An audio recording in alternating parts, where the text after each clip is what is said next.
Évangile de Jésus-Christ selon saint Matthieu.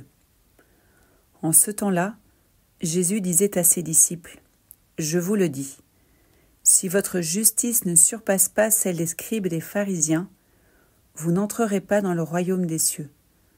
Vous avez appris qu'il a été dit aux anciens : tu ne commettras pas de meurtre, et si quelqu'un commet un meurtre, il devra passer en jugement.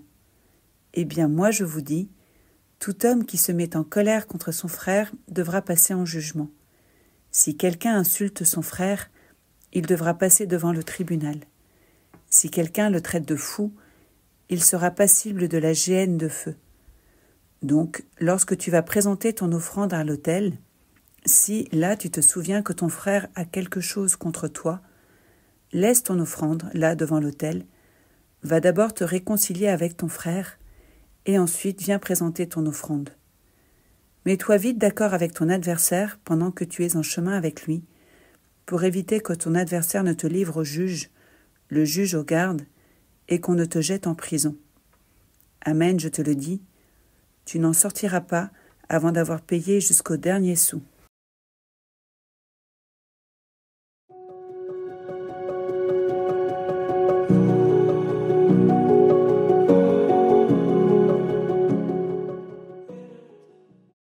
Le récit de la Genèse nous avait montré le premier péché de l'humanité dans le jardin d'Éden. Mais immédiatement après, il avait illustré ce péché par un meurtre, celui d'Abel par son frère Caïn. Le péché vient abîmer et même mettre en péril nos relations fraternelles.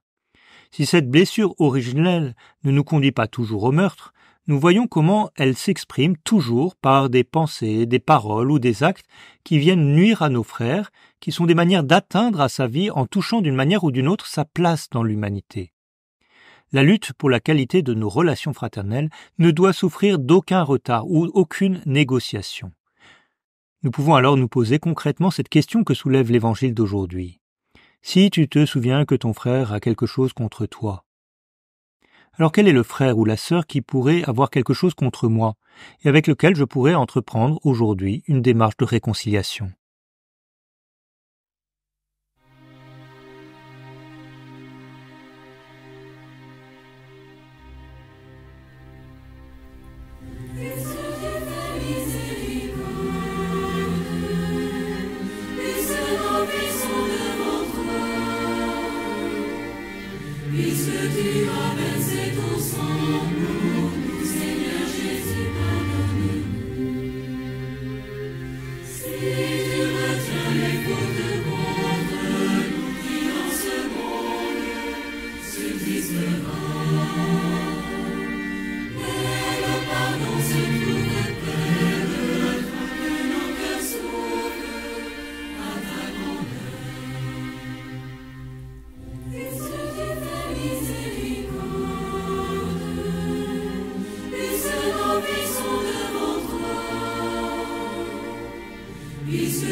Seigneur se trouve le salut et l'abondance son pardon.